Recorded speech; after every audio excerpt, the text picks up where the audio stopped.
Highway hazards tonight at 6:30. Growing concerns about the number of accidents on a regional highway. Law enforcement have responded to a substantial amount of crashes near Plymouth, Washington, just overlooking the Columbia River. KAP's Rylee Fitzgerald joins us now and has been tracking this story and joins us. Rylee, what do you know about these crashes in Plymouth?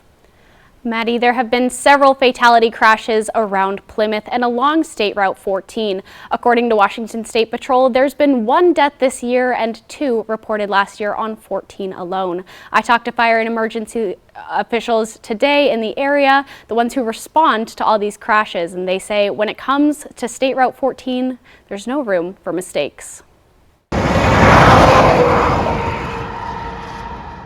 It's mind-boggling the way folks drive out here. Just yesterday I had an incident where I was in fog that I couldn't see more than a couple hundred feet, and a person passed me and almost hit head-on with a semi.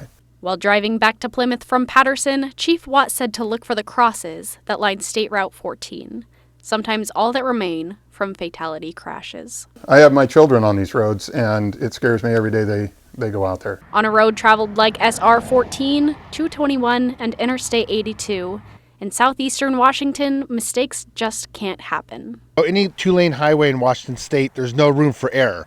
A lot of our traffic fatalities come from people illegally passing. A lot of them too fall asleep.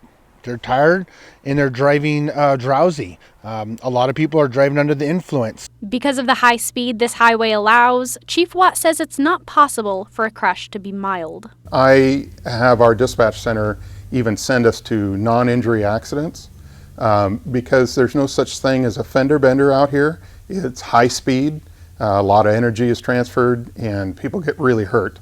From January 2020 to now, there were 214 crashes, but Chief Watt says the majority, 132, happened around Plymouth. In order to make this highway safer, people just need to follow basic traffic laws.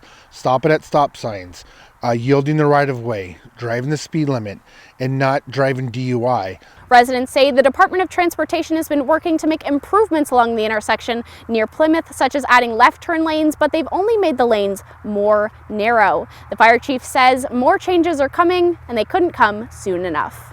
These crashes don't just affect traffic, but people's lives. They're coming out to these rural farm roads and they're wrecking and they're dying. One crash that happened just Monday of this week, Chief Watt told me that 3 cars were involved in that one and all 3 went off the road. Luckily, no one died. We're hoping these changes come soon, but Chief Watt says it's probably going to happen around March. Maddie, back to you. Rylee, thank you so much.